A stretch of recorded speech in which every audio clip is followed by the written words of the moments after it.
Among 3 other individuals, Mr. Thomas Mensah was able to develop the laser-based fiber optic system that allows anyone from anywhere to send a picture or a tweet or even a text message to a different cell phone. Without this invention, it is possible all social media platforms wouldn't have existed in the first place. Thomas Mensah worked along with 3 other men, names you should know: Bob Moore, Don Keck, and Peter Schultz, to invent a laser fiber optic system back in the 1980s. They had no idea how it would change our way of life. Without these 4 guys, the internet won't work, because we invented a laser-based fiber optic system that allows anybody to send a picture to somebody else's cell phone. Without that invention, you cannot send a tweet, you cannot send an Instagram pictures, no Facebook. So we let Facebook, Google, and all those things happen. Please don't forget to like the video, hit the subscribe button, and smash the notification bell. Thank you so much. Fiber optics, or optical fibers, are thin strands of glass or plastic that transmit light signals over a long distance. Think of them as tiny flexible pipes for light. Instead of carrying electricity like traditional copper wires, they carry information encoded in light waves. The core principle behind fiber optics is total internal reflection. Light travels through the core of the fiber, bouncing off the inner walls. Because the core is made up of a material with a higher refractive index than the surrounding cladding, there's a layer of glass or plastic around the core.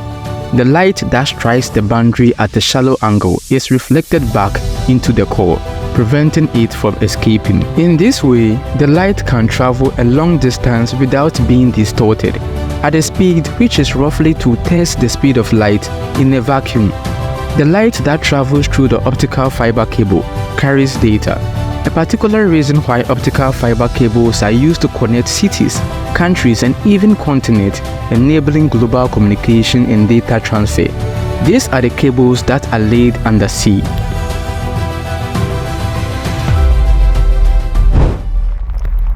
The first working fiber optics data transmission system was demonstrated by the German physicist Manfred Börner at the Telefunken Research Labs in Ulm in 1965, followed by the first patent application for this technology in 1966. In 1968, NASA used fiber optics in the television cameras that were sent to the moon at the time. The use in the cameras were strictly classified and confidential. Even employees handling the cameras had to be supervised by someone with appropriate security clearance. So basically, fiber optics was already there.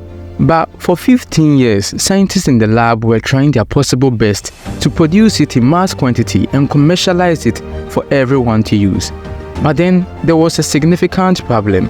Anytime they try to pass light through the glass, it's either the glass breaks or the light gets scattered and the signal gets lost. The light signal becomes too weak to be detected, and the light only travels a short distance. Now, back in 1977, Dr. Mensah had just graduated from MIT and took up a job at Corning Glassworks, a company that produces light bulbs and everything about glass. Dr. Mensah was introduced to this 15-year-old problem and was tasked with a small team to come up with a solution. Within a year, Dr. Mensah and his small team had come up with a solution, of course. Dr. Mensah analyzed the problem critically and realized it wasn't that the glass was physically breaking. It was the light signal that became too weak to be detected. He discovered the primary cause of signal loss was impurities in the glass used to make the fiber.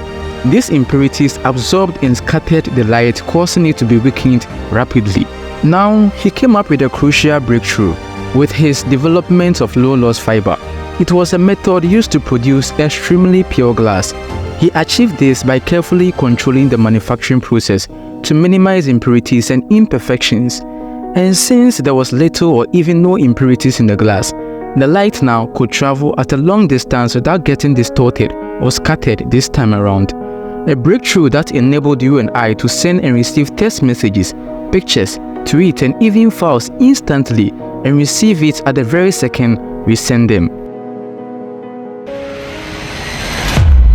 Before the discovery of optical fiber, People were already sending data over a long distance through the means of copper wires.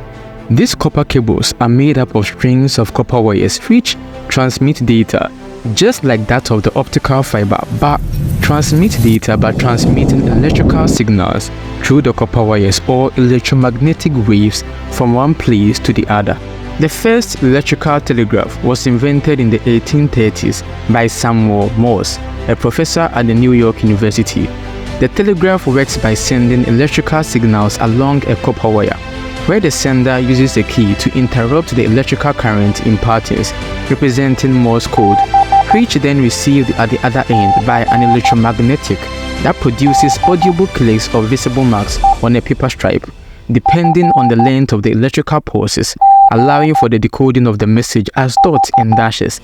Basically, it transmits data by making and breaking an electrical circuit to create coded signals. Thomas Owusu-Mensah was a Ghanaian-American chemical engineer and inventor who contributed to the development of fiber optic manufacturing and nanotechnology. He had 14 patents and was inducted into the U.S. National Academy of Inventors in 2015. Thomas Mensah was born in Kumasi, Ghana in 1950. His father, J.K. Mensah, was a merchant who shipped cocoa products to chocolate manufacturers in France. Mensah was very fluent in French and won the national French competition held in Accra, Ghana, both at the ordinary level 1968 and the advanced level 1970. Mensah attended Adisada College in Cape Coast, Ghana, and completed his undergraduate studies in chemical engineering at Kwame Nkrumah University of Science and Technology in Kumasi. He then received a French government fellowship to study at Montpellier University in France. While there, he took a part in a program at MIT and received a certificate in modeling and simulation of chemical processes from MIT in 1977. A year later, Mensah graduated with his PhD in chemical engineering from Montpellier University. Mensah died in Kumasi, Ghana on 27th March 2024 at the age of just 74. Next, a life well lived. Rest in peace, the United States and the world. And I am the chief editor-in-chief of a book of Frontiers of Nanotechnology.